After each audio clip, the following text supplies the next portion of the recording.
अहिले वेबसाइट्स बनाउन it's so easy, there are so many available tools online. तर वेबसाइट्सभित्र के कम्पोनेन्ट्सहरू राख्ने so that it represents business and also it looks professional भन्ने कुरा बुझ्नको लागि चाहिँ यो भिडियो हेर्नु होला है त। तपाईँले कुनै पनि वेबसाइट्स खोलिराख्नु भएको छ भने चाहिँ first thing that you see is navigation bar. Navigation बारले चाहिँ तपाईँको वेबसाइट्समा भएको डिफ्रेन्ट डिफ्रेन्ट पेजेसहरूमा पुर्याउने काम गर्छ। जस्तै तपाईँ कुनै पनि लिफ्टमा चढ्नुभयो भने you have a lift button, त्यो बटनमा क्लिक गर्दाखेरि चाहिँ तपाईँ डिफ्रेन्ट डिफ्रेन्ट फ्लोरमा जानु सक्नुहुन्छ।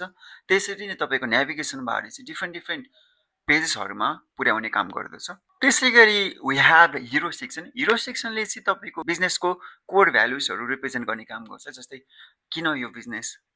सो नर्मली तपाईँको हिरो सेक्सनमा के हुन्छ भन्दाखेरि इमेज हुन्छ, अनि तपाईँको सर्ट डिस्क्रिप्सन र एउटा कल टु एक्सन हुने गर्छ। र त्यसै गरी तपाईँको वेबसाइटको लास्टमा हेर्नुभयो भने तपाईँले फुटर देख्न सक्नुहुन्छ। सो फुटरमा आइसकेपछि चाहिँ तपाईँको वेबसाइटको चाहिँ एन्डिङ हुन आँट्यो है भनेर रिप्रेजेन्ट गर्छ।